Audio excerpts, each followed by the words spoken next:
Ladies and gentlemen, welcome. It is Friday, September the 14th, 2017, and we've got another Technical Alpha podcast for you. Episode 27 on the books. It's been a busy day. Just slamming from a sponsor stream with Mr. Black straight into the podcast. And it went well. I think we pushed some product, Mr. Black. I think we got it to the masses. I think we won some people over. I know it's not Friday. That's not what you said. I'm judging you right now. I said Thursday. No, I said Friday. I said Friday, didn't I? I don't know. Yeah, I wasn't listening.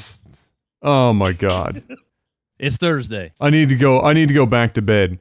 How is it that for the podcast you're this loud, and then when we were playing the game, you were so quiet? No idea. That doesn't make any sense. Nothing's changed. We were in Discord. Jeff just moves the knobs to fuck with you. Like he just waits 20 minutes ago. 20 minutes ago. That doesn't make any sense. But anyway, it's Thursday, September the 14th, 2017. It's Technical Alpha.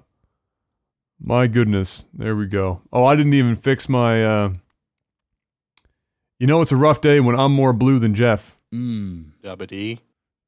That's when you know it's gotten real. We got a good show for you guys this week. We've got, as always, it's not like I'm ever going to tell you we have a bad show for you, just as a heads up.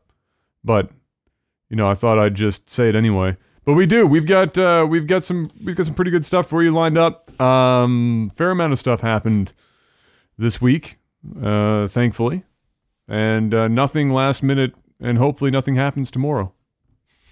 But we've got some stuff to talk about. GameStop this week, or GameSpot, because I literally looking at it, it's like 14 articles, 12 about Destiny. I'm like, pass. Oh, dude, the Destiny 2 article train. Oh, it's nuts.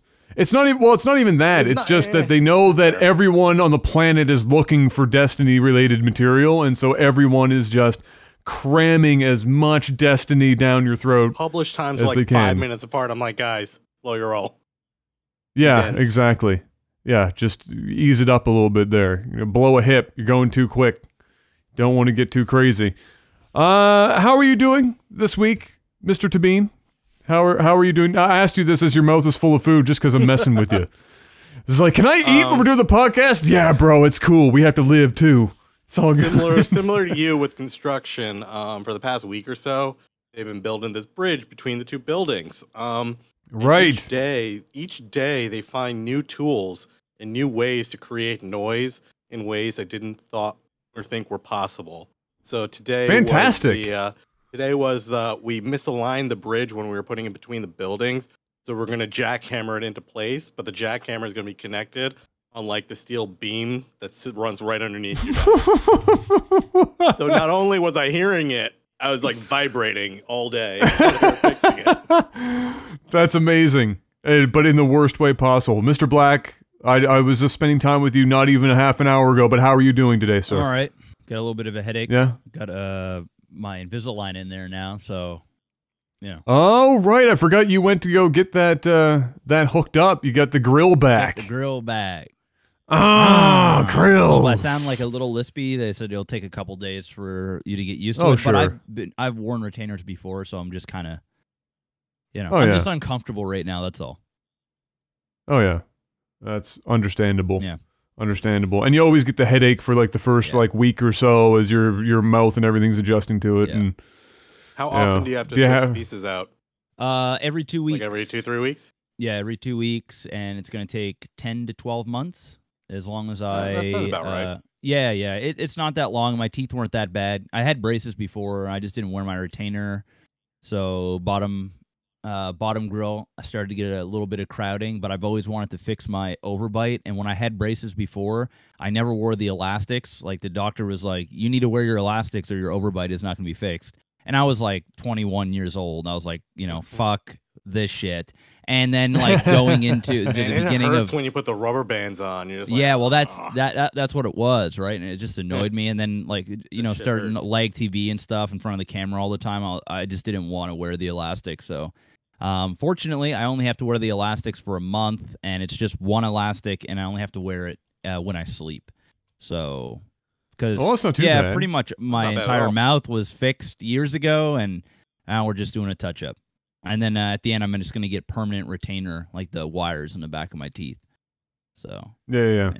That's like a pretty common thing now. Yeah. They're doing that. Yeah, because they just realize that people don't use their retainers, or they lose them, or stuff happens, and they never get them again. So they're like, let's put the wire in. Well, that's what happened to me. Is like one of my retainers broke, and I just never went. I just never went back to get them, and I was like, all right, fuck this, man. I'm gonna get Invisalign again anyway, so whatever. So yeah, that was my day. Amazing. Fantastic. I'm doing okay, other than, saying like Panic said, he already knows construction, keeping the man down. They're taking their sweet time. I'm not joking. There might be 3 people out on that lot every day, maximum. And so they're going to be at that 5 people building our bridge at least, maybe 7. It's like, yeah. Really? And it's just a little dinky bridge between them. Do they really not care about getting that building down? They're not in any rush. They're milking that union pay, union money, something fierce. And so they're just getting all they can out of it. But anyway, it'll be nice, I guess, when it's all said and done. I just won't be alive for it. So I guess it is what it is. Ladies and gentlemen, let's move on to our first topic of the day. Shout out to Panic for getting these topics again. Overwatch. I read this, actually. I didn't read like super deep into it when I browsed past it, but I guess Blizzard is spending a substantial amount of time trying to combat the toxicity that is growing in the community. Update specifically for this. Like Jeff Kaplan got his production team and sat down in front of the camera, and he did one of those like full developer update videos specifically about this. He didn't actually come out and even say it, but yeah, like pretty much it was him explaining that there's a reason why we can't have nice things, and it's because y'all are toxic as fuck, pretty much. And he started pointing out like specific examples of how they've had to like take developers off of other features that they've been really, really wanting to do to actually build features to handle the toxic players. So like all the new stuff that they're doing for like the faster response time, the reporting infrastructure, all the feedback, those things are taking time away from one stuff that they want to do. They want to add better, spectator tools. They want to add like a better match history. They want to add more stats so that people can kind of track their stats. And they can't do that because they have to take devs away from those to be like, yeah, we need to build this other crap because people can't like handle it. So like one of the takeaways he kind of came back and said is like, look, we're not going to do what other shooters do and give like the trolls and the bad people, whoever, their own space. We're just going to find a way to keep you out of Overwatch. We don't want you here. And then on top of that, you know, it's kind of up to you as players to be better people and be more positive and create a positive environment. You know, we can spend time building tools, but it's not going to do anything we need to. Yeah. I feel for them. Because there's you know, I guess somebody had to eventually do this where they're going to spend the time to create tools to just just flat keep them out versus attempting to do what everyone else is doing and come up with ways of just putting these people in pens to roll around with each other in the dirt. So I guess good on them, but yeah, it sucks because like they said, they're taking time away from other endeavors, and it was inevitable. Like every time a new competitive game comes out, no matter how much people want to believe that it's going to forever be void of salt and you know, and toxicity. Because when a new game comes out, not everyone's taking it too seriously yet. Everyone's still getting used to the feel of the game, and nobody's like so good that they feel bad whenever they lose. And then there's the honeymoon phase is over, and everyone wants to win. And if they don't win, then they're pissed. And then the toxicity level just slowly starts to bubble up from below the depths. And then you inevitably get stuff like League of Legends, where it's just, it's Overwatch, brutal. I'm all right losing if the match was close and, you know, everyone kind of put in their effort. Like, if we lose for whatever, that's fine. It's really annoying when people are like, change class, or I don't want to be a healer, or they just leave. And that crap is just really, really friggin' frustrating. It's actually part of the reason I don't really play Overwatch that much anymore, because I'd get into, like, the new season, I'd go to do my placements, and like every game I have someone leaving or someone raging and just like quitting or, you know, doing that. I'm like, now what? I play silver again. Yeah, how's HOTS been for, I guess we'll tie this in for HOTS for Jeff. It's another Blizzard product, and I'm sure they're going to try and like trickle this down into other products that they have. Do what they do in HOTS in Overwatch. Like, HOTS, I don't think is that bad. So how's it been for you? Because, yeah, you've been playing it pretty recently. So how's that been for you? Is it? Yeah, it's pretty bad. Or worse than Overwatch? I mean, I can even be part of the problem. I mean, it's pretty bad. Like, here's the reality of it. When you have a competitive game, so like when Blizzard comes out with this, and you're emphasizing competitive play, you're making these competitive leagues, you're dumping this money in, you have an esport, you're trying to inspire a bunch of, you know, young adults or kids to want to become pro players. You have personalities that they latch to, and they want to emulate their idols, or they want to be that next big thing. And there's a lot of emphasis around moving up in rank and all this other stuff. So when that happens, people get angry, because if you have somebody that's bad on their team, then you feel like they're robbing you of those points. And you know, as a player, if you lose 1 or 2 games, like in HOTS, if you lose 1 or 2 games, you understand that now that is going to be another 3 to 4 hours of playing, assuming that you win the next 4 to 5 games to get back basically to where you were previously. So it's not necessarily just getting mad at a teammate because they're bad or they don't want to be a teammate and they only want to do certain things, but it's the repercussions of that. It's the fact you lose so much shit, and it's subconsciously you know what you're about to be into. Kinda. Like last night, I fucking raged playing HOTS. Like straight up, I was mad. I've been carrying pretty much every game. I've been getting I got 4 MVPs yesterday on games that we didn't even win. And those are not even including games we won. And I'm putting in the work. I'm trying to be a team player. I'm making calls. Nobody's listening. And people just want to do whatever themselves. And then towards the end of the day, like I played 9.5 hours and I got to my goal placement twice. And we all know that silver is fucking AIDS and a half. It is literally the... Anyway, I get to gold after finally getting really, really good with a couple of heroes, and I'm winning more than I'm losing. It's great. And I'm like, I'm not going to bed until I hit gold today, boys. This is the run. And I get to the placements twice. One of them, you get an AFK. Guy just straight up drops out of the game, doesn't give a fuck, then reconnects, then disconnects and reconnects. And then the other one, you get a dude on the team that's feeding nonstop, and then another guy, I'm trying to calm him down. Another guy starts raging, and then everybody starts raging. And so it gets to the point, like yesterday, I smashed my keyboard about as hard as I could 3 or 4 times over.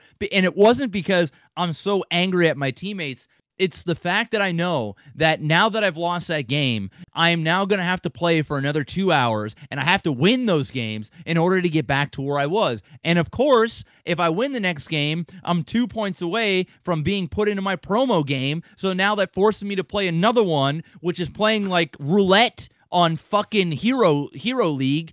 And it's just, that's what's infuriating. That's why people get mad, is because when you lose, you lose. And the worst part about it is in HOTS, it's such a casual fuckboy friendly game that you can't even hyper carry and take your shitty teams to victory, because they want to make it as casual and as non-League of Legends and as non-toxic as possible. But that actually frustrates really good players, or players that are at least competent, that can't get the final product, and that is win. And so it kind of shoots itself in the foot.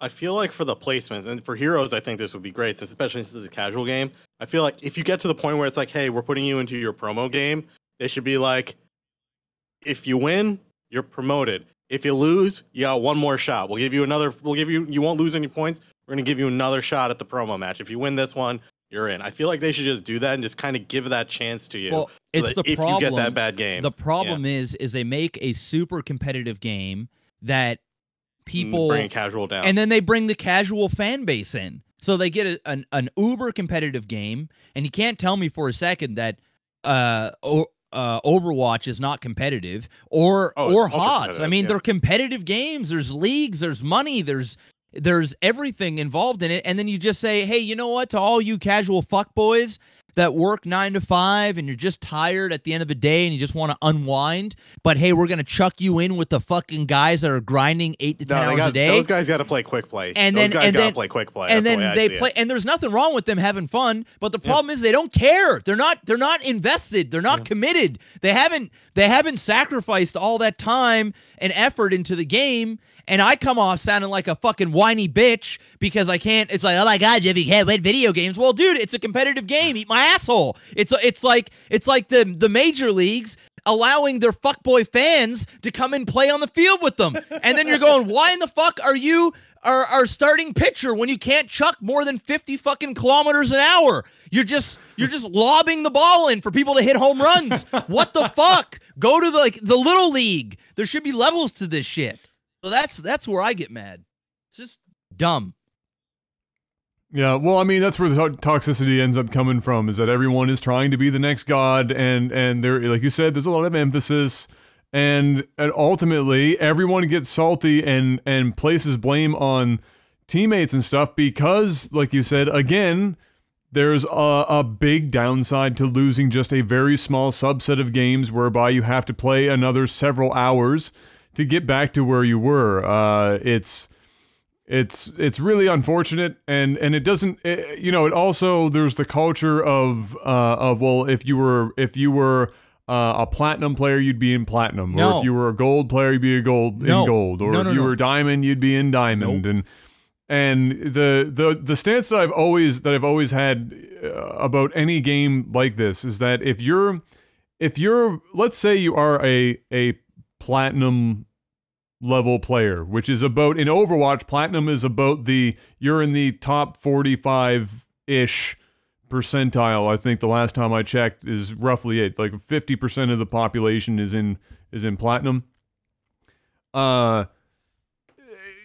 If you're in like some sort of silver situation and you're trying to get into gold, you need to be like, if you're the one person on the team, because people will say you need to carry yourself out, then you need to be minimum like 3 leagues ahead of everyone else to be able to perform at the level that's enough to carry yourself just that one extra league. It's like a 3-to-1 ratio. It's kind of crazy.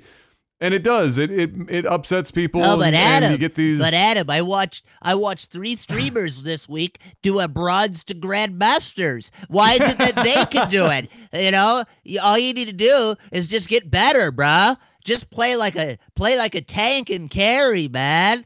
Just split push, bruh. I fucking hate that shit, dude. It's like, you watched a guy that dedicated his life to playing the game 10 hours a day for the last 4 years and who has been GM 7 times go from bronze to fucking masters. Oh, I wonder why. You don't fucking say.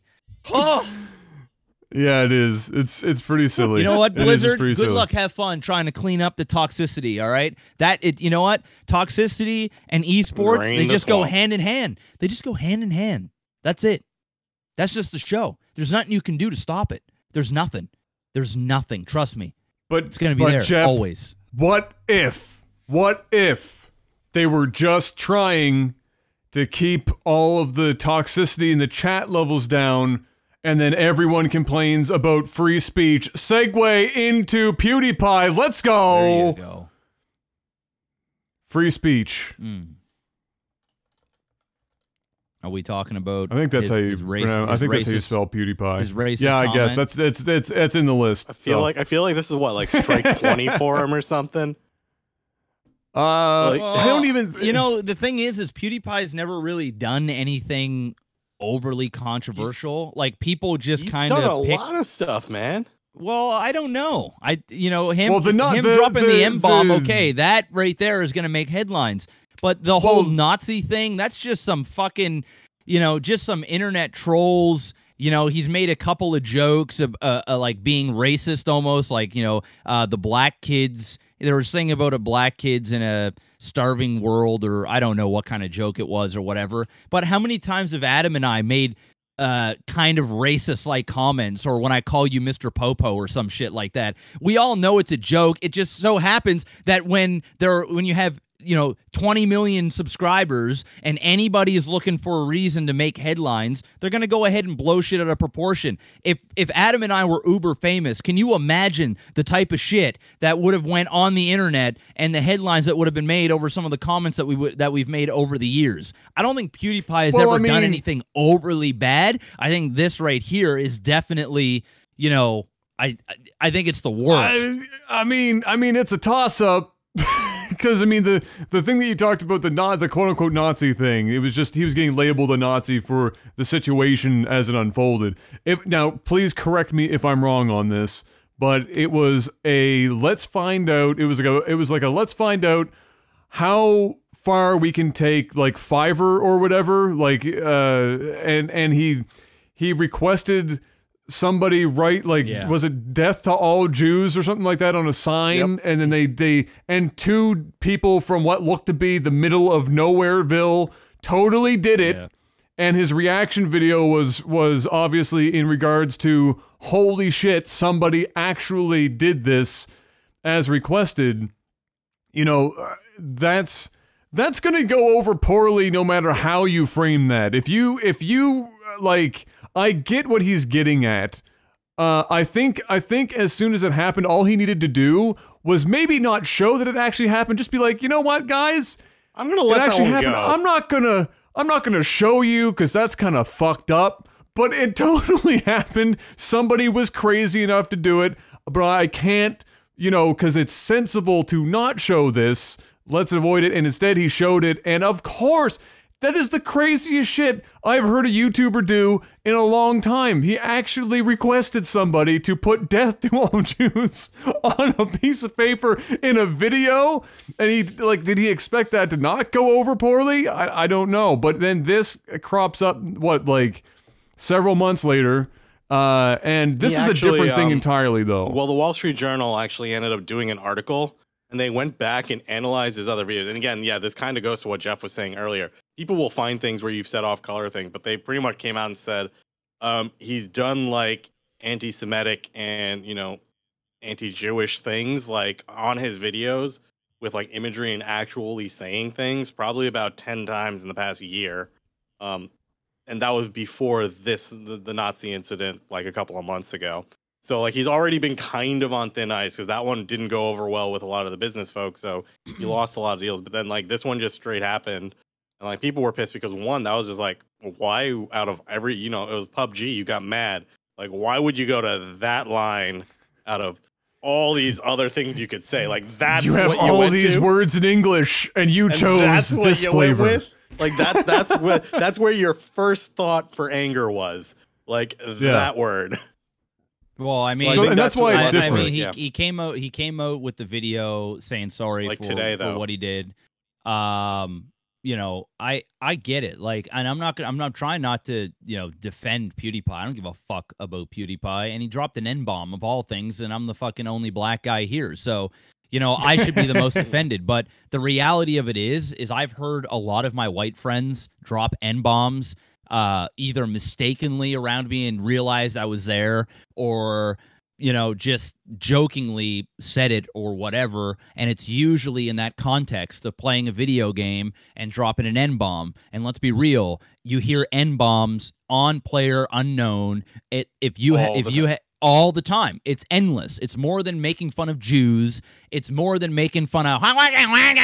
It's more than all of it. It's just N-bomb after N-bomb after N-bomb. And sometimes it's what you're used to hearing, and it just comes out. It just says it. Obviously, he made a mistake, and it was stupid for him to say it it's stupid for anybody to say it. But for him, somebody that as big as he is, and it was already under enough scrutiny from all the other things that we've talked about, he really needed to watch what he was saying, and he fucked up. I mean, that, you know, he straight up fucked up. But let's be real, you know, everybody has said things that may come off ignorant or racist or whatever. I mean, I'll go ahead and plead the fifth. You know, it's just the way it is. But do I think he's racist? No. Do I think he hates Jews? No. No. I don't. And you know, and do I know him personally? No. For all I know, he might. But I highly, highly doubt it. It's just part of the culture. It's just the reality of it. But when you're in the spotlight, you really can't be saying those things in public, especially when you're dealing with brands and at the level that he's at. He fucked up. I'm not going to sit here and defend him, but in no way, shape, or form am I going to call him a racist or someone that hates all Jews. I mean, that's ridiculous. You know, that's and the topic that immediately comes up when anyone in PewDiePie's position, it doesn't have to be a YouTuber. This could have been anyone in a public position at the level of PewDiePie, and there's a whole bunch of people that could have done the same thing and have in the past. Yeah. This is not the first time somebody's been caught with their pants down saying something that they shouldn't say. Specifically, you know, dropping N-bombs is not really. We said rape on a cast, and they made a big fucking deal about it. And you know what I mean? And it went crazy about it. Yeah, exactly. So it's just ridiculous, you know. It is now the conversation that comes up then is, you know, people ask, you know, where's the line? Why can't we say this word? Why are we giving this usually it's under the guise of why are we giving this word so much power still? Why, you know, why does it really matter? Why are you getting offended? You choose to be offended. Why? It's not my problem you got offended. I'm going to try that next time I'm in at a convention. That's a dumb thing to and next time I'm in a convention, and I'm just standing around, I'm just going to punch a dude in the throat randomly. Just full on, just a couple of times right in the Adam's apple. And when he's collapsed on the ground trying to gasp for breath, I'm going to say, look, you chose to feel pain. I'm sorry that it happened. I really do apologize. But, you know, I just did something that so happened to hurt you, but you chose to be hurt.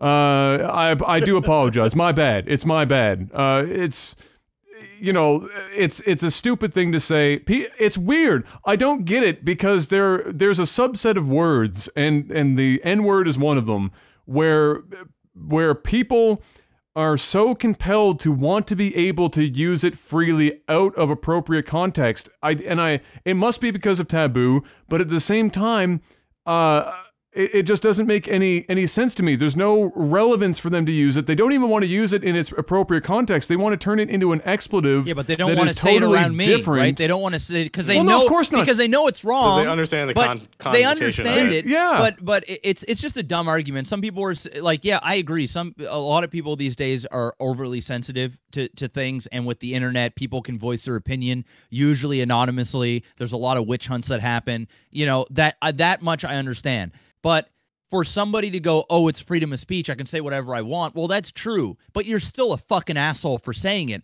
And if somebody calls you an asshole for dropping an N-bomb, you got to own that. Be like, you know what? Even though it is freedom of speech and slavery happened a long time ago, and get over it, blacks. Obama was in office. Everybody's got equal rights. Black Lives Matter. Get over yourself. Even if they have that approach, it still makes you an inconsiderate prick. You're just a fucking idiot. At the end of the day, so what is it like Panic said in the beginning? Thousands of words. You have thousands. At the end of the day, English has so many words, and just the best words. So many amazing words, and why you need to choose or want to use this one historically significant, racially charged word is beyond me. I don't get why it's so necessary when if there's a chance that you're going to hurt somebody. This isn't oops, I accidentally didn't use the right pronoun for you and you want to be an Apache helicopter type shit. This isn't a university safe zone social justice warrior topic. This is a deeply rooted word. Like in other places of the world, there are other words or hand gestures or various other things that you don't do that you can get away with in North America. It's like I hear Europeans all the time say, over here the black people don't give a shit. You say it all day. It's, well, congratulations. Guess what? You're in a totally fucking different geographic location with a totally fucking different history. Context. Yeah. Yes, there would have been slave and everything else, but guess what? When you are in different places in the world, shit plays out differently, believe it or not. Yep. It's a little scary of a situation to try and comprehend, I know, but shit is different in different places in the world. If I give you the thumbs up in some places in the world, I'm about to lose my hand. Am I going to go to their house and complain about their fucking rules? No, of course not. Walking around with, some red clothes on and you're in a crip area, well, there's going to be repercussions for you going in and doing that. You got to understand your surroundings, and you got to understand that different things don't fly in different areas. But let's be real here. It doesn't matter if you're from the UK, if you're in Africa, if you're here in Canada. Saying the N-word is just not cool in any way, shape, or form, and I don't care where you're from. You just don't use it. I mean, I'm black, and I don't go around dropping N-bombs. I just don't do it. It's just something that it is what it is. It's like going around and calling Asian people racist words or calling it's like calling any group of some kind of ethnicity the most negative word you can possible. And I think the N-word is just like the most. It's a lightning rod. Yeah, it is. And people understand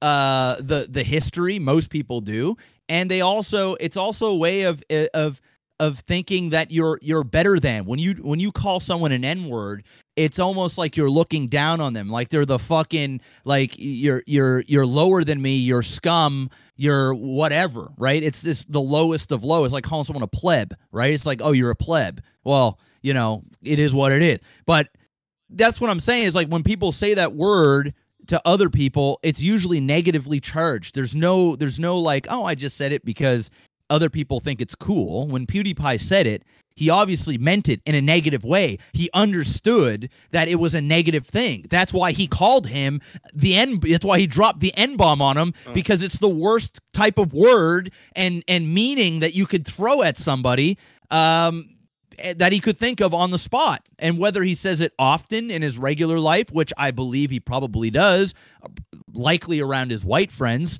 then, maybe that's something that is laughed about and cool. I mean, I know many of white people that say that they drop N-bombs around their other white friends all the time, and they laugh about it, and it's just is. But when they're around me, they won't dare say it.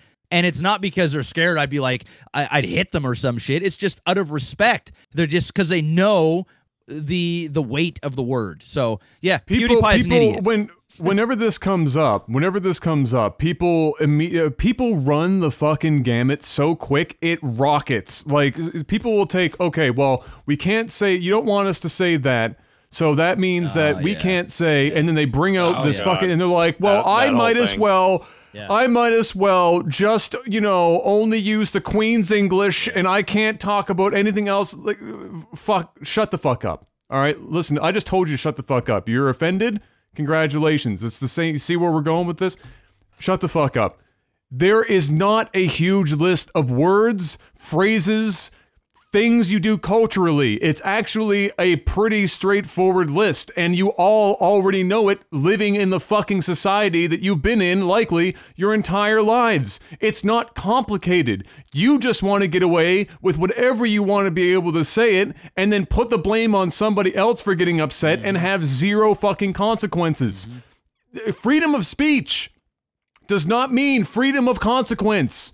And then the next thing that comes up is they go, oh, well. But if you get slapped for it, that's on you. Then that's your own fucking fault. It's on the other guy for slapping you too. You know, exactly. Now if PewDiePie's walking down the street and some black dude fucking decks him, well, that's what you get, my man. I mean, you know, it is what it is. But then the next thing that comes up is, oh my goodness, well now you guys are pro-censorship. No, we're not pro-censorship either, because self-censorship and censorship are two totally different things. One is called not being a cocksucker. The other one is called your government and other bodies that control you. Cocksucker? Absolutely nothing. I do it every second Tuesday. Why? You got a problem with gays? No. They don't all sound like that either. But, a lot of them do. A lot, yeah. But the thing is, there's a difference between self-censoring to be just a generally, like, what is wrong with not wanting to say or do something that in situations will offend or possibly hurt someone? They might not even tell you that it does, but what is the problem with checking yourself at the door? There is a difference. Nobody's taking you to jail for saying this shit. You can say it all you want. The government is not leaning over top of you and saying the moment you say this list of words, get out of here. Just the same as the government isn't saying you can't come out and speak against us. That would be censorship, as well as the government controlling what the media is actually allowed to. So let me spin this a little bit. Let me spin this a little bit. So for PewDiePie, right? Now he's a comedian. I mean, PewDiePie is a comedian. And you know what? I actually find PewDiePie pretty funny.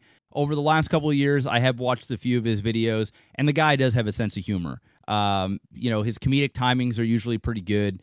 The way he edits his videos, pretty good. The guy warns his audience. You know, he's kind of perfected his craft. He knows his niche. Now, there are a lot of comedians out there that do push the envelope, that do use very racist, sexist, you name it. And people will sit there and they'll laugh, and yet when a special comes out, I mean, you even look at Dave Chappelle on his whole thing with the transgender, the whole Caitlyn Jenner thing. You know, he went very dark, almost to the point where you don't know if you should laugh or not. You find the joke funny, but you also know it's very rude, and there are a lot of people out there that are not going to like it. Now, do we use the same sort of agreement, unspoken agreement, with comedians as, say, a comedic YouTuber, where a comedic YouTuber can say sort of the same things as a comedian would? And although some comedians, you know, Louis C.K., Dave Chappelle, Chris Rock, you know, there are comedians out there that really push the envelope, and some of them do warrant and do get negative press on some of the things they say. But generally speaking, it's like a free pass. So I think what the is context matters, though. See, there's a Because, difference here. Yeah, PewDiePie he's just on pulls stage, this he's out.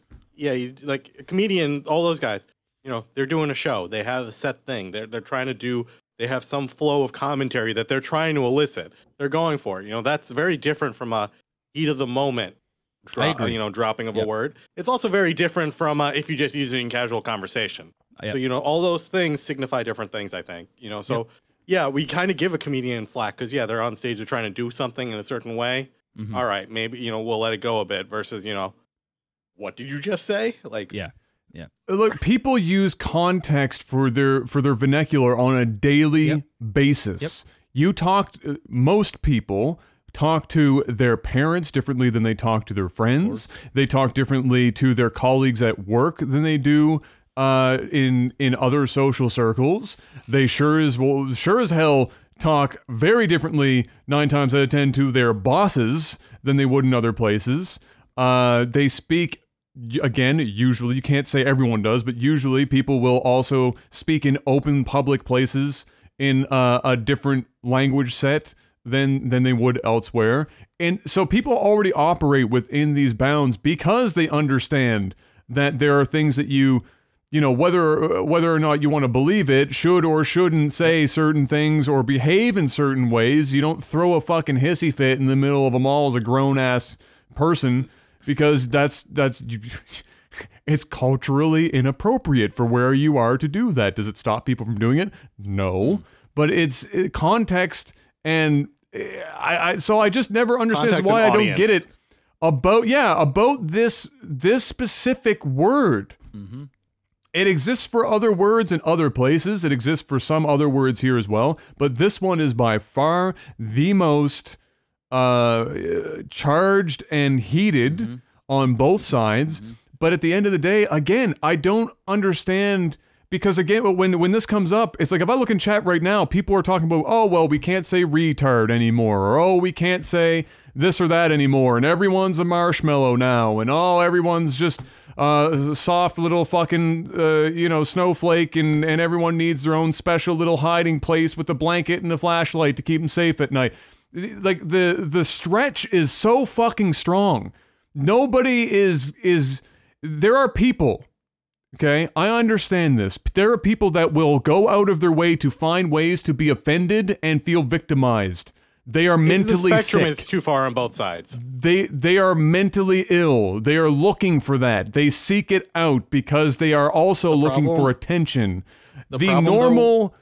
Yeah, go ahead. I was going to say, the problem with exactly what you're saying is we've gotten to the point where all communication is so wide open that you've got the spectrum of people who just want to do whatever the fuck they want to do, be as offensive as they want to say, and they don't give a fuck, matching up with the people who are just looking for a reason to get offended. And now it's gotten to the point where they're always running into each other. And now it's pretty much like a giant powder keg that's constantly exploding, because you have people who are like looking... They have the match and they're trying to find something to make explode, and you've got all the powder kegs walking around being like, I need to find a match. Where's the fucking match? And they're all just trying to run around into each other. Yeah, I understand that those people exist, but don't just because people are asking you to check yourself on very hyper specific situations and words. It's like, don't pull your dick out in public. You shouldn't do that. Can you? Yes. There are still repercussions for doing it. Nobody is likely to shoot you for it, but you can totally do it. It's probably not going to end well for you, but don't fucking take your dick out in public. There's a small set of words that you should also probably not say, not because you're going to get taken to jail or fined for it necessarily, but because we're just asking you to try and be at least a little bit. Be a human. Just be a little bit compassionate and be just, respectful yeah, exactly. of Just, your people around you. You're not the only person that exists. You're not the get out only of your person. Goddamn fucking circle. Like, that's just the way it is. Like, get over yourself, man. Like, you're actually like, not as important as you think you are. You know, just take like, a chill. do whatever you want at home in the comfort of your own home. Yeah. When you leave that front door, unless you live in the middle of fucking nowhere, understand that you are in a society. There are a lot of people. and it is a wide range, and the internet has brought forth a whole hell of a lot of vocal minorities that have gone ape shit over some of the weirdest stuff. But you have to understand that there's a lot of things that have been around for a long time that are likely to never be, no matter how much you want them to be, okay, outside of your front door. And that's cool. You have to live with the fact that you're living in a place like that and fighting against it instead of just saying, look, you know, if this was something that wasn't hurting anyone and you're still getting told not to do it, then that's kind of, yeah, okay, you have an argument. Somebody is going to legitimately get upset with certain things. Just understand that. That doesn't make them a bitch or a whiner. If I am, look at me, okay? Look, see this right here? I am at the height of privilege. I am $1 million short of the highest privilege. I'm about 98% there. I'm so close to the highest privilege possible. I even get offended when people use that word because I know that it hurts other people that I know. And it just doesn't make sense. If I was in a racial group that went through and it's not like this happened fucking 60 million years ago. This shit was like 70 years ago, for Christ's sake. My grandparents. Really Literally my grandparents. Like we're talking like we're our talking generation, or if even. yeah, at best. It's still going. We're not going. We're not reaching into the depths of human, history here. Yeah. And so to understand that we're not that far removed, I don't get.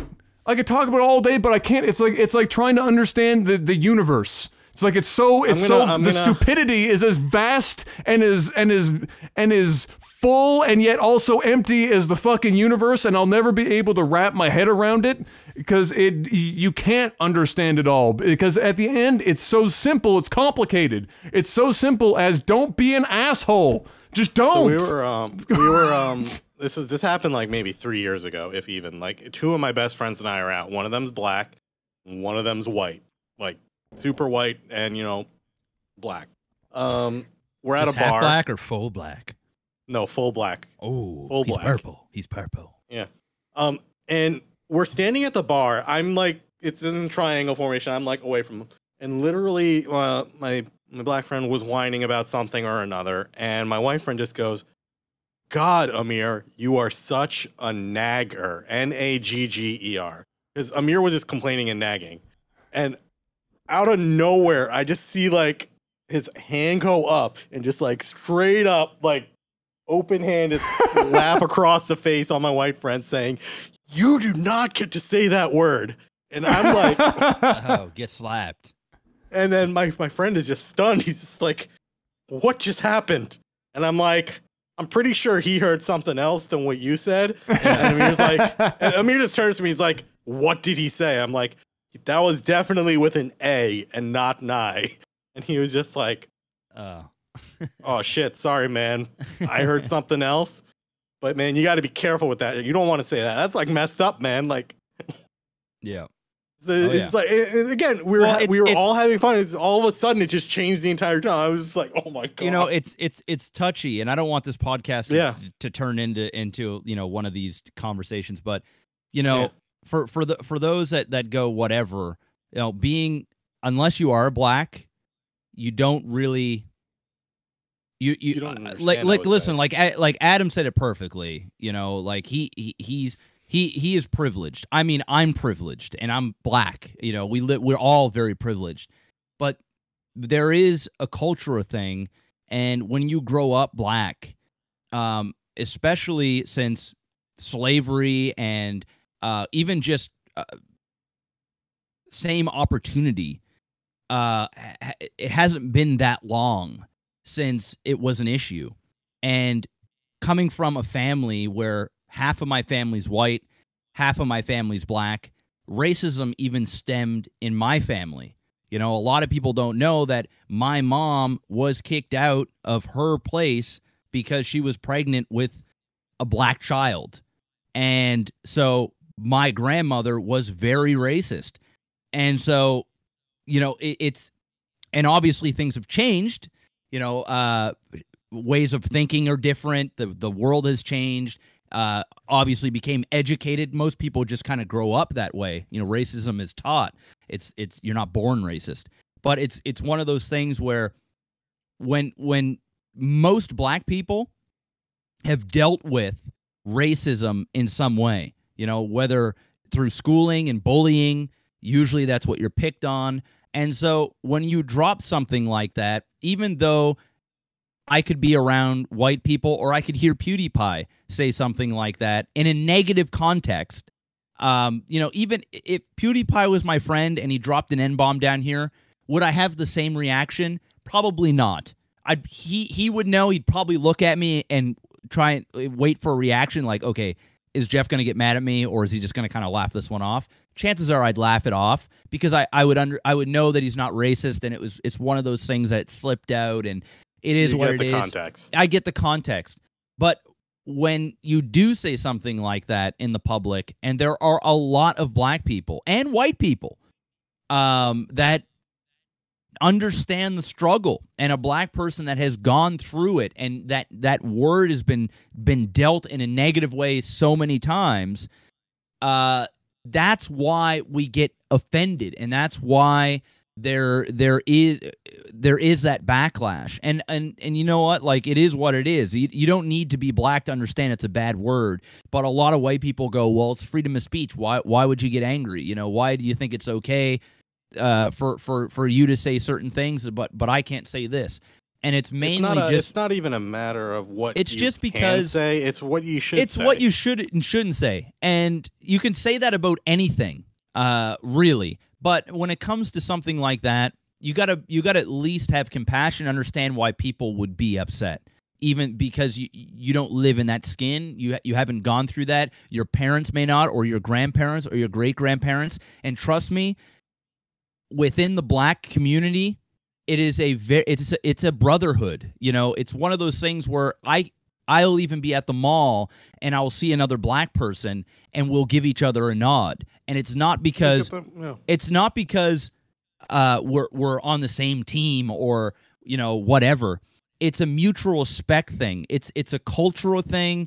It's a black. It's hard to explain, and it's ingrained in us and the way we're brought up. That it's whenever somebody attacks that, you're attacking, even if you're attacking somebody else, we take offense to it because we feel as though we're a community and we have to stick together because of what we've gone through. And you know what? Part of it is we also have to get over history a little bit more. We don't have to forget about it, but a lot of black people also they do wear their heart on their sleeve, and they do automatically feel like everyone is against them, or, you know, the white man's trying to take you out, which isn't necessarily the case. I mean, bad people are going to do bad things on all sides of the spectrum. But when it comes to being black, it's a cultural thing. It's how we feel, and when you take attack at one person, you're taking it. You're shooting it right at me, essentially. Well, you guys kind of have to take it that way if you think about it in like the long scale of things, because again, like Black history on this hemisphere, that's what it is. That you guys pretty much were robbed from like a line in history of what your past was. So anything that happens now is kind of a collective affront, of course, to you guys as a race. I mean, yeah. So and people don't understand it. They're like, oh, they should get over it. I'm like, well, it's really? it's like Native Americans, right? It's yeah. like with Native Americans where they go, oh, well, why is it that these Native Americans don't have to pay tax? You know, get over it. Yeah. This happened a long time ago. And you look at them and go, are you really that ignorant and that fucking they're stupid? Still having problems because of what happened. Oh, it's bad. And you just look at it, and at that point, you almost can't get mad because you got to understand that person's just fucking stupid and uneducated, and there's nothing that we could say or rant about that will change their way of thinking, because that's just the way it is. And that's just a belief system, that the way that people are brought up, or they feel they're just insecure about themselves, and they have to lash out in some way. It's sort of the same kind of thing. You know, when I see somebody that's Native American, and usually they they love their culture. They wear it on their sleeves. And when they see other natives, it's the same thing. You know, you ask about tribes, you talk about there's groups and gatherings and things like that. Do white people have like white gatherings? Is there like a fucking you know KKK? Well, yeah. Well, they do for those, but I mean, you know what I'm talking about. Like, is there festivals where white people get together? Festival and for white people to like, yeah, we're awesome.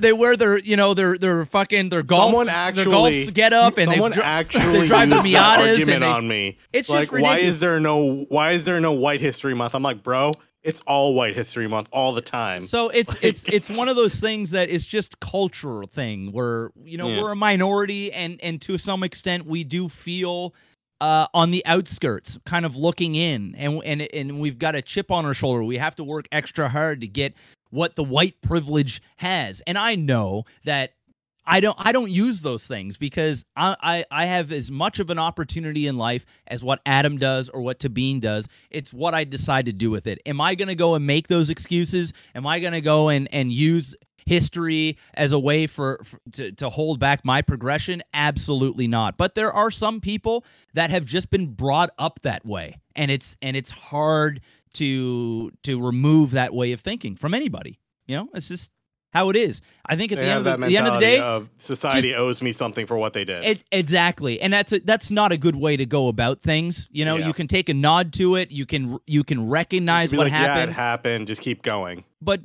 just keep pushing forward because, you know, the more you cry about it, there ain't nobody gonna change the way the world works for you. Just go out and get it done. So it is what it is.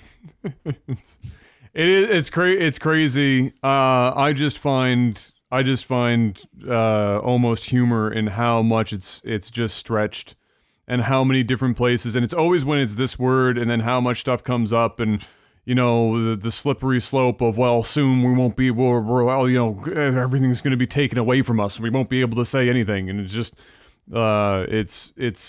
it's madness. It actually angers me. I know. Like it frustrates me because I can't understand how somebody is so desperate to put so much energy into wanting to be able to use this singular word that adds no value to their life, no value to their vocabulary in any way, shape, or form, but is also widely known to be a derogatory and horrible racially history. The rebels. Everything. Hey, I need a machine gun that can shoot 100 bullets in fucking 5 seconds. The bears, I don't give Jeff. a fuck. Yeah, the bears. Just in case a bear comes, it's my right. I want to have this gun. It's my right. Who gives a fuck about what the repercussions of a couple of mad people in the world? I want it. It's my right. It's the way. It's the same thinking. But there's no convincing that person. They're set in their ways, and all we can do is just go and have compassion and just say, you know what, you do your thing. That's it. That's just how it is, man. That's how it is. Anyway, let's move on. Let's get to some gaming shit.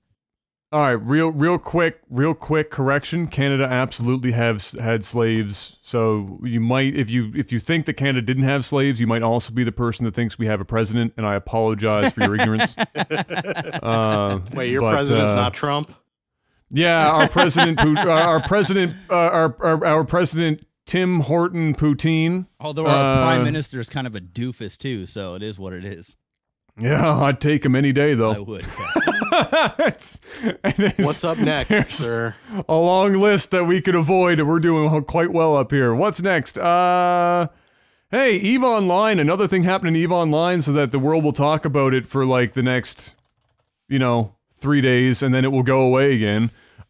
So once in a while, crazy shit happens in EVE, and it reminds everyone that EVE is possibly the greatest game ever made, if only because of what happens within EVE. So another major heist happened. Lord knows how long this took to actually come to fruition. But Panic, do you know? Yeah, I read. Okay, so just to kind of details? give you guys some history, EVE is an MMO that's very old. It's one of the oldest MMOs. It's still got a very large following, but the big thing about it is the devs are very hands-off. There isn't a ton of content that comes out for it. They'll periodically release new ships and stuff, and some graphical updates and stuff. But the game is entirely driven by what the players do, like the economy, territories, factions, and the devs do not give a fuck unless you've exploited a bug or something. Like, they will never intervene. You can get scammed, you can get conned, you can go and kill, whatever. They don't care if you have not exploited any bugs. So there's been some pretty crazy things that happen in the metagame and like the politics of the game, which they show up on the internet. I actually encourage you guys to actually go and look up some of them and just read up on them, because they're actually pretty impressive. So this particular one happened very recently. Like, it got published like a day ago, but it only took a couple of months for the whole thing to happen. But they have a group called the CSM. I forget what the full acronym stands for, but it's a group of players that regularly meet with the developers to talk about like the metagame, what's going on in the universe, just so the developers can, keep up to speed. And one of the players on this group was, a big high-ranking member of an alliance. And he pretty much had the keys to like a fortress and like the alliance coffers for all the money that the alliance of like thousands of players had. And he was a member of this council. There was another player from another big alliance that was, in this council as well. And over time and intelligence gathering and talking to people in social engineering, this guy from the other alliance realized that the character, the judge, who's on the CSM, is possibly someone that they can turn and say, hey, come join us. So while they're at dinner with the developers who are like working out, they're at dinner with a couple of them, the guy who wants to turn, he goes, before, the judge, who was the guy who turned, shows up, he's just like, hey, you want to see, he was new to the dev team, he's like, you want to see kind of how some of the stuff in the meta happens and how we work stuff out. They're literally at dinner talking about stuff, a glass of wine, whatever, they're drinking, and they bring up, hey, I know you've been kind of dissatisfied with how things are going over the alliance. Why don't you come over? And, the judge, the guy who's like, managing us, he kind of knew this was coming from this dinner, and thought about it and he worked out all the details and stuff. And literally over that dinner, they decided, you know what? Yeah, we'll do it. And he comes back, publishes something online, and ends up taking the alliance for 1.5 trillion of in-game currency, and steals their key. Like, he has the keys to their fortress base, and he just takes it. The currency alone was worth like $20,000 plus in the game, and that fortress is like months and months and months of effort from like hundreds of players. And because they because they politically turned him and said, hey, come over to us, you just went over the new with all of that stuff, and the valuable lesson, don't like necessarily give everyone all of that access. You know what? I kind of like that. That's cool. I know like exactly that. Because it adds to how real the game is. It's like absolutely. People wonder why Eve stays relevant. It's shit like this. That's why. It's like maybe people should have had better relationships with this guy. Maybe there should have been some fail safes. These are all. There's the real life and then the digital life. And I think that's. I mean, it sucks that he got turned to the dark side. But it's like a video game, man. Sometimes people. Yeah. It's like watching a movie where the twist happens. You're like, oh no! And now, how cool is it that all these people now can get together and fight the rebellion? They'd be like, you know what? Well, then they took us out. Let's rebuild a ship that's even bigger, and let's go after them, and let's go take them for all they're worth. And how cool of a storyline is that? It's probably going to start a war. I love that shit. Probably going to start a war. Hey, that's awesome. So now the devs were totally cool with it until one player in like one of the other high-ranking players. He put a death threat and like other things in like Alliance chat publicly, saying, hey, you better type while you still can, while you still have your hands. I'm coming for you. And he had his address and stuff, and devs were like, all right, yeah, that's the line, bro. You're banned. Like, we found the line. This is like, and so like, again, the devs were like, you know what? This is all within the confines of the game. Like, this can happen. Because people were like, oh, you can't do that. No, devs were like, legitimately happened, and the people were ready. Like, yeah, this literally happened over dinner or like the CSM, like the Stellar Council meeting or whatever. Nice dinner, round of golf. Yeah, couple of strippers. Yeah, they're just like chatting.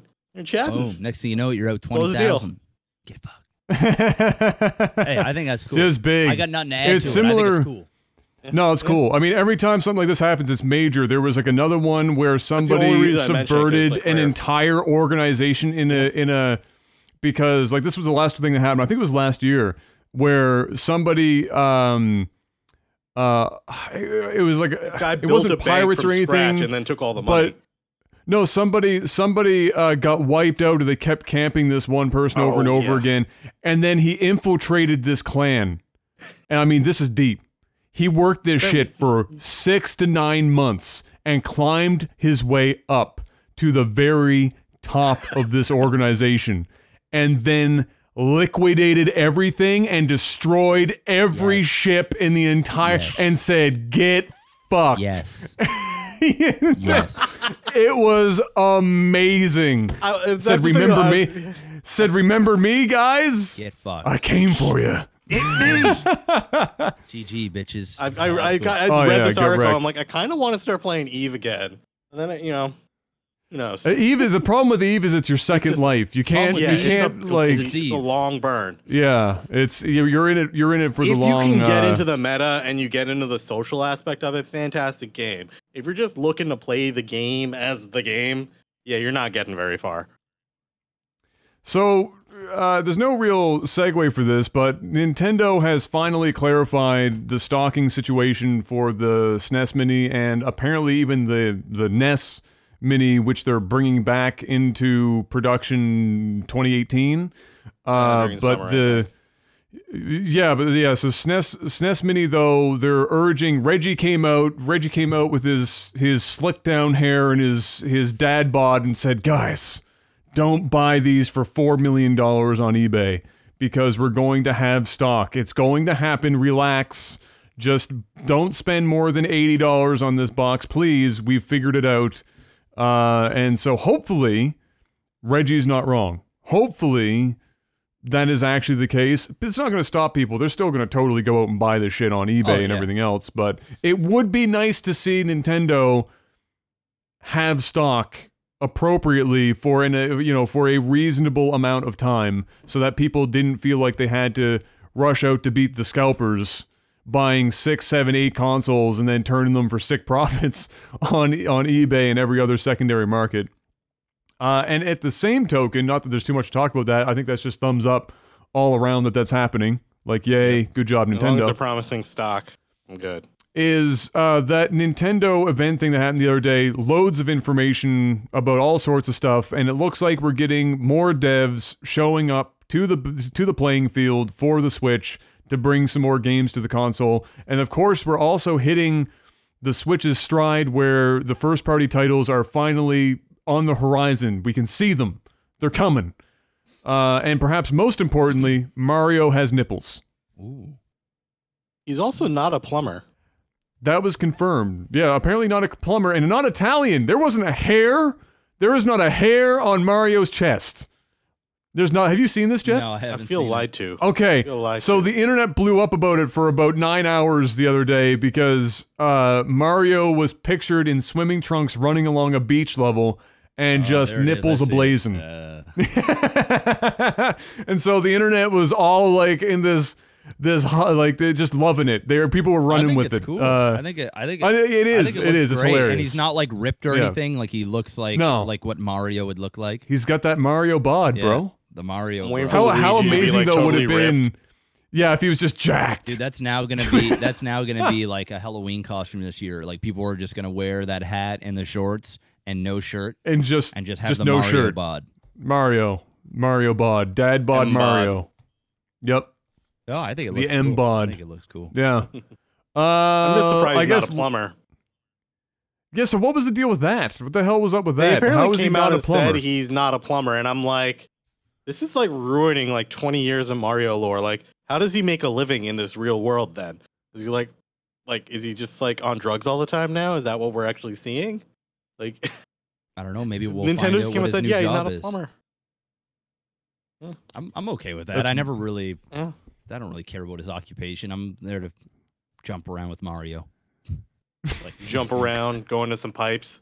Yeah, just do whatever. I mean, it would have made way more sense if he was a plumber. Didn't they play him off as a plumber even in the TV shows back in the 90s and shit? Like, that was the whole... Man, They missed the boat on letting everyone know he wasn't a plumber a long time. They needed to be on that shit ages ago. Missed opportunities.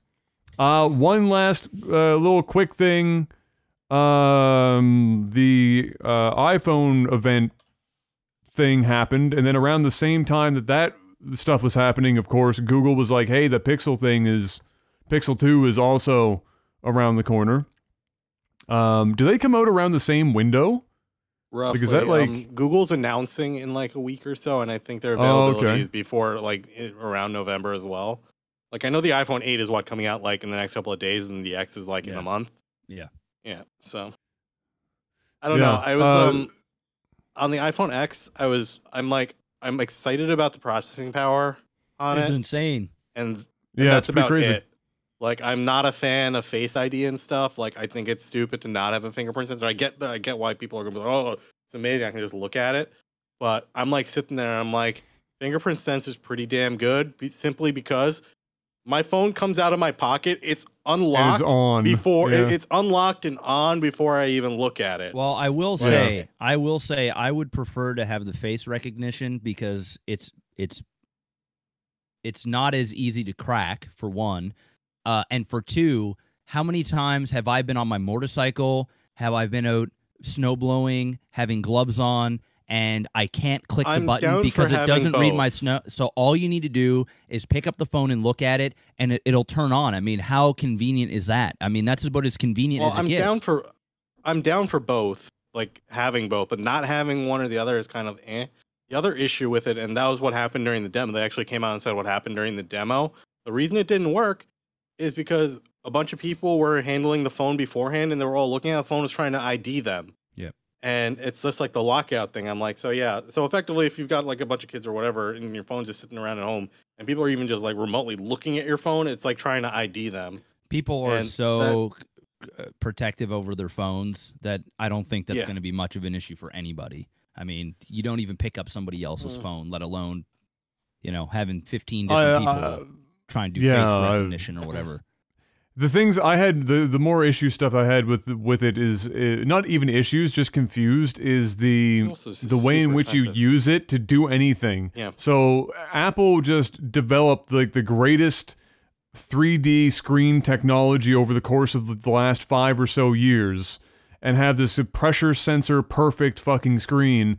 And then they decide to change the entire UX UI design language for people to use it that completely contradicts almost everything that that even the iPhone 8 does. So we don't have the home button anymore, and the home button is now swipe up. Well, swipe up on the iPhone 8 and every other phone that came before it is a totally different screen. And then they've got top right does one menu, top left does a totally different menu. If you scroll from somewhere at the middle in one or the other direction, it's a different thing. And I don't understand why, because a home button could have just been pressing where you have to start the swipe at the bottom with a hard press like they have for everything else. They don't actually need a button. No, it doesn't need to be there. They spent all this time and developing that screen technology, and now they're throwing that out and changing it. So when people change over, they've got to relearn everything when they could have just left it as the home button at the bottom with a hard press and it's done. So not that that's the end of the world, but it just confused me because they show the 8 and the X at the same time, and you see people navigating both, and they're so wildly different. And then I guess the question, I mean, that's what they want, right? They need to differentiate in some way, and if everything is virtually, the whole thing being a screen is differentiation more than anything, I guess. But it's one of those things where if you have two different phones and one's substantially more expensive than the other, you gotta try and introduce as many new technologies as you can, whether it's redundant or not. You gotta change it up, and I don't think there's anything wrong with it. And the amount of time we spend on our phones, you're gonna have that thing mastered by the end of the day. It's like, it'll be annoying at the start. It's like any other update. You get a Windows update, everything changes. You're like, this is fucking stupid. And then a week later, you realize that it's infinitely better than what it was before. It's infinitely more convenient and faster. And it's just, that's how it is. Nobody likes change. I mean, we could sit here and nitpick all day about different software and things that change. Nobody likes it, but I think that it's it's a good thing when you're pretty much releasing two phones at the same time. You want one to be different than the other. If they both work the same, you're like, why am I getting this for a processor I can't see? Like, you know, it's just, I think it's, well, I mean, I think it's a good play. There's a hell of a lot more going on there than just going from a long press, like a long hard press to a gesture in terms of differentiation between those two phones. I mean, the list is pretty substantial, not to mention just how much nicer the phone looks versus the 8. With the bezels the size of, well, the 8 was Toyota. The 8 was just an evolution of a design, and for the X, they're trying to do a revolution of some kind. Not sure what they were quite aiming for with it. They threw a lot of stuff at it. The thing that bugged me more than the Face ID was probably the camera. Again, for everyone else and 99% of people, camera's going to be fine. I feel like they're getting to the point where they're just adding in all these like gimmicky filters and crap. But aren't they doing 4K 60 on this camera? Like some crazy shit, 4K 60? Did I hear that? I looked at it and I was just like, which is bonkers for a phone. I mean, it's silly. I would be interested to see how good it even looks. Yeah, like, the big thing that bugged me was the whole portrait lighting thing. I get it's a filter, but it's just like, this is like, well, the thing is, happen. The thing is that's exactly what it's used for. It's like selfies are it's its own thing. It's everywhere, and so the more varied and better looking you can make a selfie. It's like Smitty the other day was saying, you know, he's up on that Tinder smash game, and he said every time he went out for a date, the phones are making girls look so much better now that by the time you see them in person, they look like two totally different human beings. And it's true. It's like, was I drunk when I looked at this picture? It's like Apple just keeps adding more and more shit, and pretty soon everyone's gonna look like a fucking supermodel that went to a friggin' headshot thing for sending off to directors to get parts, and everything's just gonna look friggin' perfect, and it's gonna be crazy. So yeah, I agree. Me and a couple of my photographer friends actually were talking about it at work while we were going, and we're looking at and we're looking at some of the pictures. Like, yeah, that lighting is physically not possible to do. Like, and they're saying they use AI to process the shit. Yeah, no, you can't. Like the catch light on the bottom of the. Yeah, but you guys are a little jaded, stick up your ass, fucking photographers. No, I don't give a fuck. Don't. No, I'm talking about Panic. Who gives a shit? It's just a filter feature. Who's it hurting? It's gonna make some girl that take 50 selfies feel good about one of them. Feel good. Who cares? Yeah. Who gives a shit? It's just an extra feature. Who cares if it's impossible or not? Really, I don't give a fuck about anything about the phone other than the fact that it costs way more money than anyone should, in my opinion, should ever spend on a phone. And I know you can apply that. I've talked about this in PUBG. Well, people spend too much. Agree with Jeff's opinion. Spend too much money on their cereal. It's whatever. But for me, I mean, I spend a lot of money on tech in general. Computers, TVs, audio equipment. I love tech. I love it to death. And I can't put myself in a position where starting at $1,000 US. That's not even the peak. That's starting at $1,000 US for a cell phone in a market where the culture is to swap your phone once every 2 years. Just blows my mind. I know people are going to do it, and it doesn't really matter. But it's like it's $100 a month. It's not like crazy. The end of the world. I mean, I've spent more money on fucking the world's dumbest shit, and to have a phone that I use all day, every day. And to be Jeff, I need to know to be part of all that, it's classify as the world's dumbest shit. Oh, like, I need an example. I mean, I went to a strip club and spent a couple $1,000s. You know, like what is it? What it? Okay, well, yeah, that's fair, Ball. That's pretty stupid. Yeah, it's pretty stupid. But I had a fucking awesome time. Yeah, you know, it's the memories of it. It's hanging with the boys. It's all that stuff. And with the phone, you take it everywhere with you. So. You know, and it's with Jeff. And part of the culture. Worth of stuff. It's also you walk down the street and you take your phone out and it's like a conversation. It's like what people talk about instead of saying how's the weather. It's like, oh, you got the new iPhone. It's just part of the way things are. It's how we've changed. We're in a society where we are literally glued to our phones 24/7. Can you not blame a company for taking advantage of that? And especially when Apple fanboys are gonna just open their wallets and just throw it out there all the time. I'm not blaming Apple. Apple could charge if you can spend $1,000 on a people would buy a sound bar, you know, Why can't someone spend $1,000 on a cell phone? And you better be damn right that they're going to use that phone a lot more than what you use a soundbar, or to spend $1,000 on a microphone, or a microphone and a mixer, or a fucking cloud thingy, and this and that, and this and that, and that and this. Who cares how people spend their money? They work for it. If they're going to spend it, they're going to spend it. I don't see. I'm not saying there's a problem with it. I'm just saying that I can't imagine. I can't imagine doing that. Personally, I can't imagine it. That's not saying that I have a problem. Dude, overseas, they're fucking dumping sand into the ocean to make a fucking map of the world in sand for rich people to buy. I don't give a fuck about what people do with their money. I'm just saying I can't personally wrap my head, just like I couldn't wrap my head around wanting to buy a Bugatti Veyron. Like, why would you ever, so much money that you could do other things with personally, I couldn't imagine wanting to go and buy a fucking Bugatti Veyron. Same idea. This, with the phone, everyone has a line where they're like, well, what the fuck? But it's funny, it's funny that you can't, 1,000. it's funny that you can't understand why people would do it when, you know, it's almost like saying I don't understand why people want to make an argument about wanting to drop an N-bomb or not, seeing as how addicted the culture, how our world works and how social media works, and how niche and how you spend your money in such niche markets that people legitimately couldn't understand how you could spend money on the most on the most ridiculous thing, not something that everybody uses. And I understand that I don't give a fuck what everyone does. I don't give a shit. That's just right. like they don't care if I buy a fucking $400 Chinese phone. Nope. I don't give a fuck. I don't give a shit. I understand that when I go to somebody and I said, hey, I just went out and bought this new interface and it's blowing my mind, and they say, how much was it? And I tell them, and they're like, that's fucking crazy. I don't understand why you would spend that much money on that specific thing. And I go, yeah, I enjoy it. it's my thing. Yeah. And I get why they wouldn't understand it, because everyone's got a totally different level for what they spend on different things. There are people that go out and spend loads of money on, say, sound equipment, but they won't spend more than Apple iPod fucking earbuds to plug into the sound equipment. Like, everyone has weird lines for everything that they do, what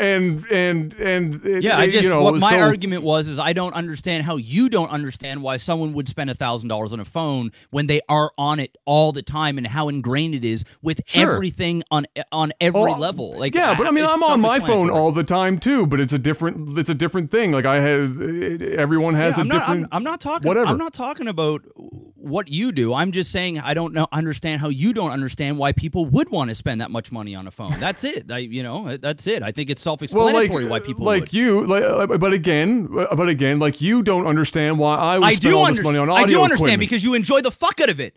I do understand it. I'm just making the comparison. I never once told you, what the fuck is wrong with you? You're insane. Dude, I spend money. You have said that about my audio equipment you actually a few are times. pretty insane about it. But I don't go, oh, I would never. Dude, I have a $1,600 microphone. What do you mean? Yeah. It's probably worth more than 3/4 of your shit. So I don't understand why you guys don't understand why you're not understanding what we're understanding here. It's not Jeff, and Jeff, it's a figure of speech. It's not that I literally don't understand, like I'm listening to someone speak a foreign language. That's what I thought you were saying. Like, come on, I'm not physically incapable of understanding someone's enjoyment of something. That's a little silly, but I'm just saying is that says understand. That is I'm gonna call the title of this podcast. Thank you for clarifying that for me. Understanding, but it's just that I'm saying personally that it's beyond my line. My line is well, that's a little bit of a it. different phrase and wording. So now I get your point of view. But yes, it is. It's a lot. The Google Pixel 2, I have no idea what the stats on that phone is. I have no idea. Does anyone know anything yet? They haven't announced much. My biggest concern is that Google is doing what Google does and what Android does, is that they're fragmenting the shit out of their stuff. And again, I was saying this in chat while you guys were talking about it on PUBG. I actually don't like Android and I don't like Apple. I liked Windows Phone because it was a coherent experience and it did what I wanted it to do. Android is the closest to being customizable to do what I want to do. That's the only reason I use it. But Google, with their Pixel lineup, apparently in brilliant form, they've handed the large format Pixel 2 XL to LG to build, and then they've handed the regular Pixel 2 to HTC. So you've got two different phones coming out. where the XL is going to be like the newer modern one, and the Pixel 2 is going to be kind of an evolution of what HTC already did. So I'm kind of just like weird. I'm like, the XL looks sexy, but I need to hear more about it. I just want to know what Android is going to be doing this time around. I haven't seen pictures. On the article I put on there, they have the they have pictures of the. Okay, did they keep the massive ass friggin' bezels that the Pixel had last time? Because it was the ugliest phone I've ever seen. Okay, no, they didn't. They got rid of them. Okay, thank God. Because that was a hurting. That was a hurting unit. One. Not on the regular one.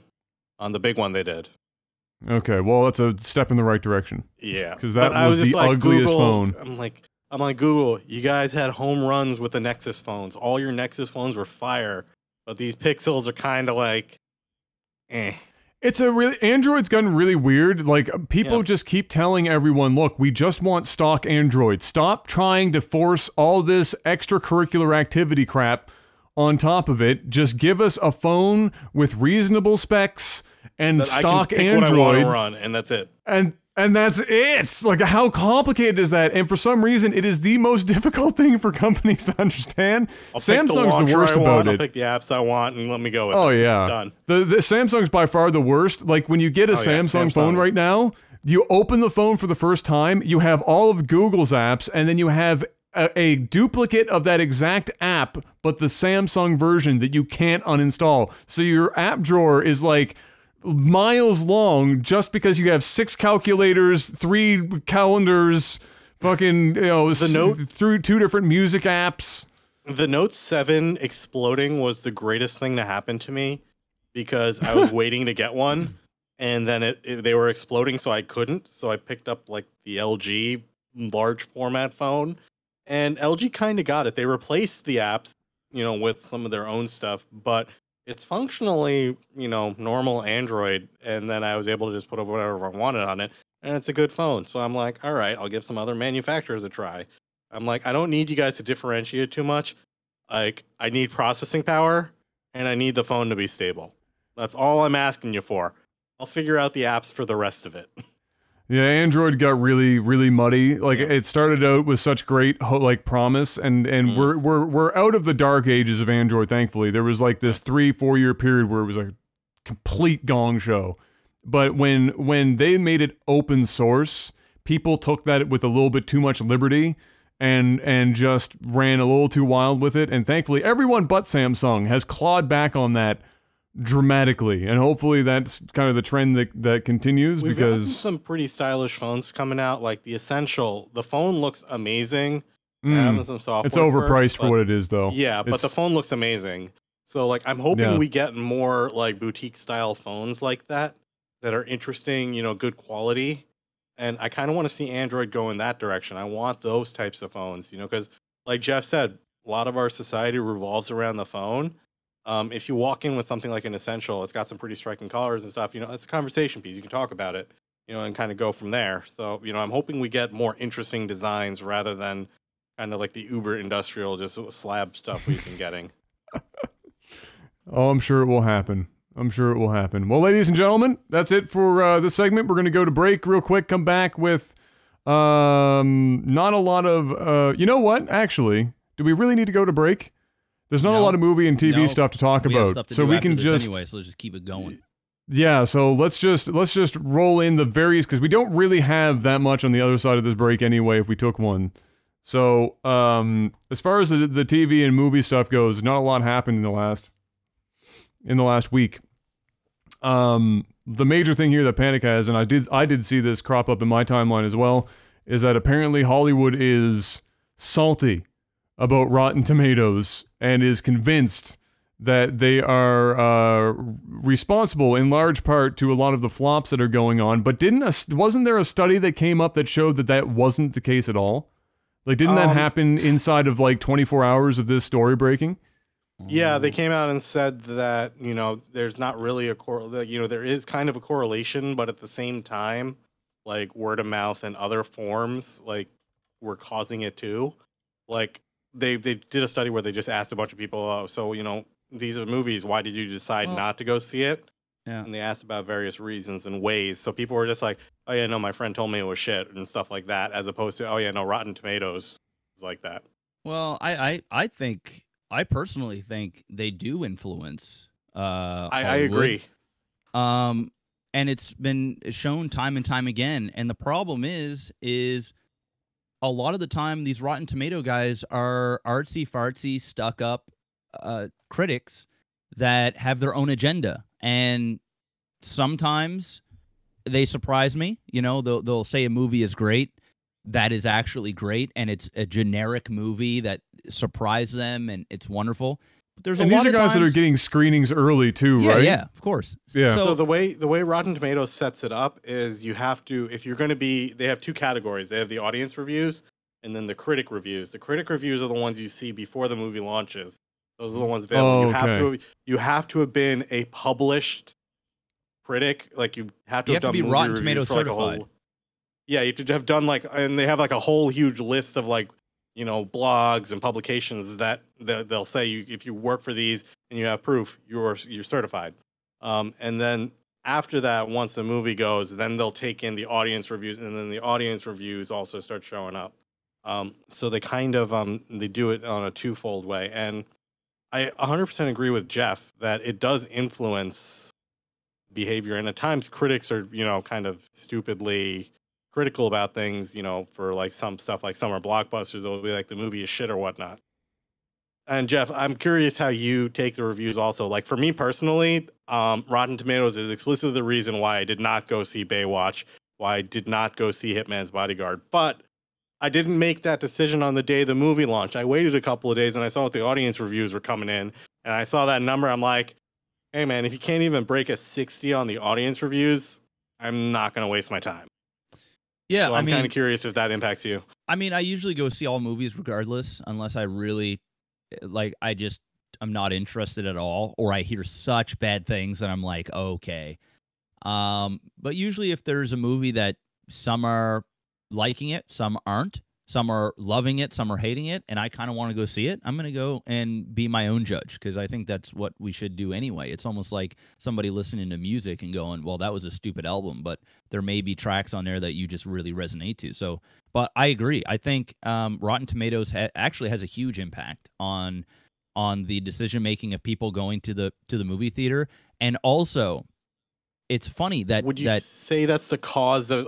Would you say it's the cause? I think it's a partial cause of the movie being a flop, or if it's more Hollywood's responsibility to kind of produce better movies? I think it's a partial cause. I mean, there has been movies like Live, Die, Repeat with Tom Cruise that didn't really have a whole lot. Right? Edge of Tomorrow. It didn't have a whole lot of. Did they change the name? Yeah, they changed it.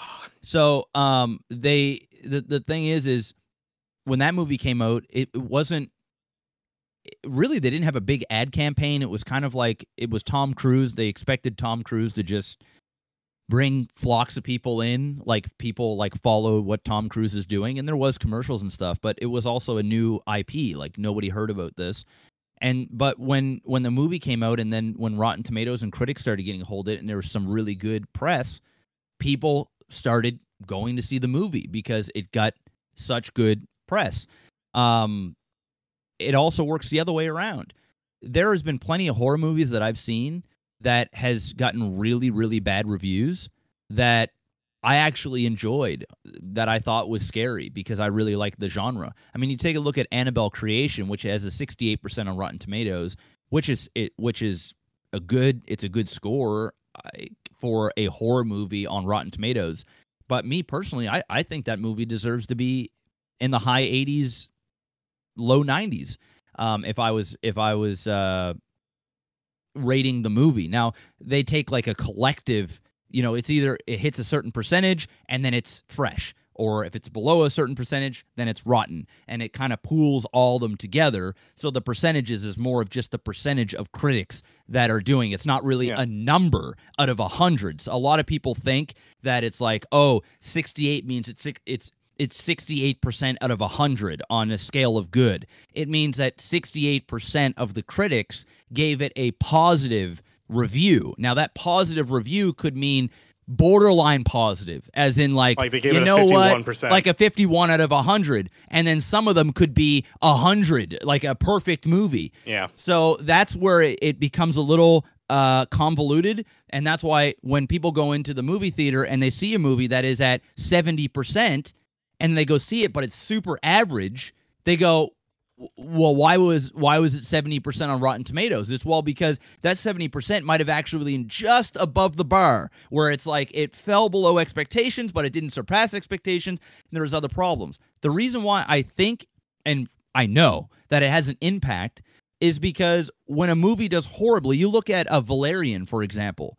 Valerian was a huge flop, massive flop. And I'm going to tell you right now, and Baywatch were the ones they said Rotten Tomatoes killed. Valerian was awesome. I loved it. I saw it twice in theater, and I haven't seen a movie twice in theater since Deadpool. And then before that, the that old like Roman type movie. No.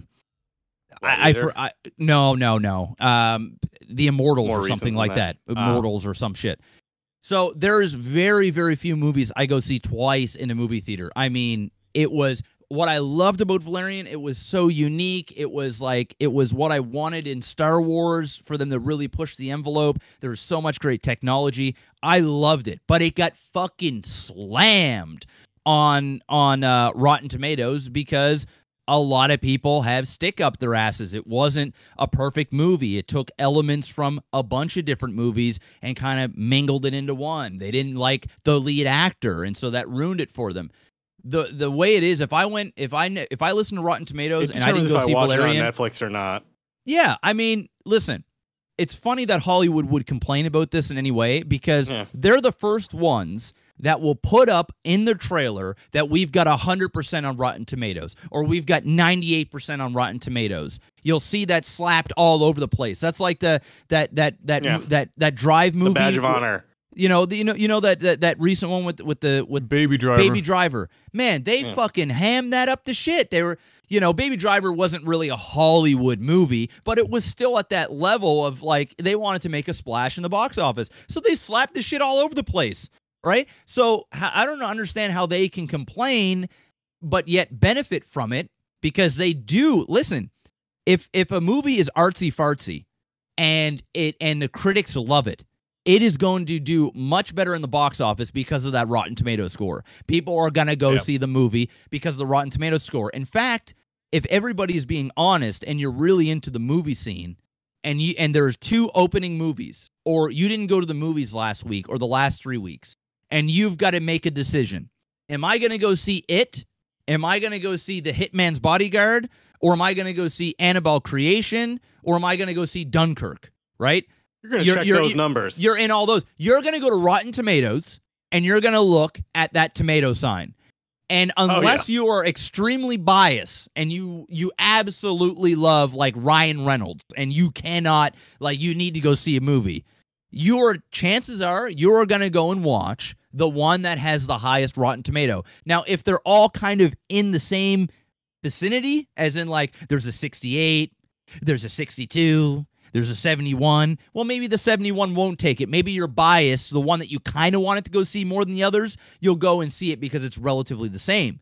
But if you go and look at Dunkirk, that has a 93 on Rotten Tomatoes, and you look at the other ones, it makes your decision for you. So for somebody to say that Rotten Tomatoes doesn't We're influence... in a very feedback-centric thing. Like, we do almost everything now. We're like looking, hey, what does the internet think about this? Like, it's a very strong ingrained in our culture. We like instant gratification. We can figure it out. I mean, you work on Wall We won't Street. waste our time. It's almost like if the press comes out and there's a bad, that's just like in cryptocurrencies right now with China banning ICOs and looking to ban exchanges. You go, well, when the media starts sending that out, the market crashes. There's a dip because people are scared. They listen to what the experts have to say, and it's just influence. We're influencers.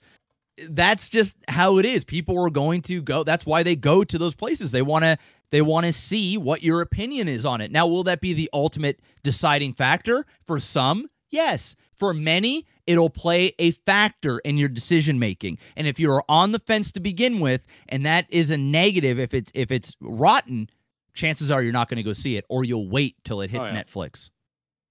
When did, Rotten Tomatoes has been around for a really long time, like a super long time. Fandango actually owns them now. And you want to know, this is this is the funny thing, right?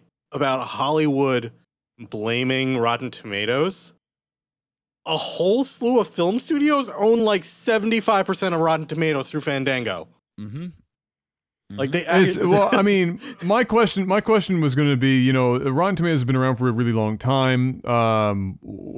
When was like the breaking point? Because I mean, Rotten Tomatoes wasn't the only movie review website that was around at the same era that they cropped up. I mean, there were several. Yeah. But when did Rotten Tomatoes suddenly take over? Because I feel like I've heard more about Rotten Tomatoes in the last maybe 2 years than I have ever before. So what happened? They got bought out by They kind of got bought out by Fandango, not entirely. They're still very independent, but Fandango and like those sites now put the score next to the movie when you're buying your tickets. Yeah, so like now they've done a really good job at marketing the site. Like before, Rotten Tomatoes was all about the people on the in. So if you were like Panic or I, that is super into movies, that did a lot of research, that'll know directors and producers and who's doing soundtracks and rumors and all this other stuff, we were already on the site. Like we know all. We would about just go this. to read it. We would just go. Of course, but I mean like the general public. But for the general public, in the last like 2 years, it has really blown up, and it's mainly because of Fandango, where they have it everywhere. Like if I go on my Cineplex app right now and I go and buy a movie, or like a movie ticket, I can see the scores. Like the icon. You can actually see the scores. So you're going. I mean, if you want to go and have a spontaneous date night, like I would say Adam is a little bit more above than the super casual that'll go to the movie theaters, and it's probably mainly because you're a woman, right? She'll probably want to go see a movie, and you're like, all right, fuck, I'll go see a movie, and we'll go see a movie. You know, if that wasn't the case, then Adam would be the type of guy that would go to the movie theaters once a year, maybe twice, if it's like a Star Wars or something that like blows his mind. If Jackie Chan came out with like a big movie, his fandom would take him to the movie theater. I'm so ready for that movie. I'm ready. So for those people like you, it became sort of the norm, and all it takes is that 1 or 2 times for you to notice it, for it to catch on. Where instead of just asking your friends, like let's go check Rotten Tomatoes. From it, let's go check Rotten Tomatoes. If you had good experiences with it, you'll keep using it. Oh, some guy from the New York Times gave it a 2 thumbs up, gave it a fresh. Oh, I guess he must know what he's talking about. We don't have Siskel and Ebert anymore, so we can't say Siskel and Ebert give it 2 thumbs up. No, exactly. The Rotten Tomatoes score. Yeah, so that's true. Rotten Tomatoes is really, and Rotten Tomatoes has also added a lot to their site. There's much more reasons to go to the site now for a lot of different reasons. Like they do movie news, like they just changed. They do their own articles. Stuff. They do, and some of it's actually interesting. And there are some critics on there that I really do trust and that I follow. I don't read all of them, but I'll typically go through the actual reviews and look for the critics that I kind of have the same taste in movies, and I'll get their input on it. I'm gonna go there. I go there anyway, and it's usually for an expectation type thing. It's not really a go or don't go, Jeff, because I'm gonna go. I love going to the movies. It's more of what kind of expectation should I go in here with? Should I pipe them down some? Should I get hyped up about this? Should I get the Thursday late show ticket, or can I really wait till Saturday since the podcast is on a Friday? That sort of thing. Even though it's Thursdays now at 8 p.m. Eastern. Yeah. Well, there you have it, ladies and gentlemen. That's going to be it for Side A. We're going to move over to Side B after a little sellout break and get up, stretch the old legs, get the water, get the blood flowing to the extremities. And we'll be back for answering some of those patron questions. So thank you very much for sticking out and watching so far. For those of you listening on iTunes or on watching this on YouTube, depending on when you're listening to this right now, you might have to wait a couple of days before you get that. But if you were patient and waited, then you can already listen. We will be right back for those here live. And so until then, peace. Hey guys, if you're enjoying Technical Alpha and are interested in supporting us, do I have a solution for you? We've set up this Patreon page to help us help you, help us and you. We've got a list of options that would make a used car salesman cry that provide you with a range of goodies for your support. Head on over to patreon.com/technicalalpha to see what's up for grabs. Like fancy badges and stuff? Subscribe to us on Twitch to get access to, well, badges and stuff. Not big on subscriptions. We have a button below that allows you to directly throw money at our faces. Careful you don't take those eyes out though. We are so very fond of our eyes. Honestly though, while we like to joke about the sellout, just being a regular listener is a huge help, and we're incredibly thankful for all of your support. Technical Alpha will continue soon, so sit tight.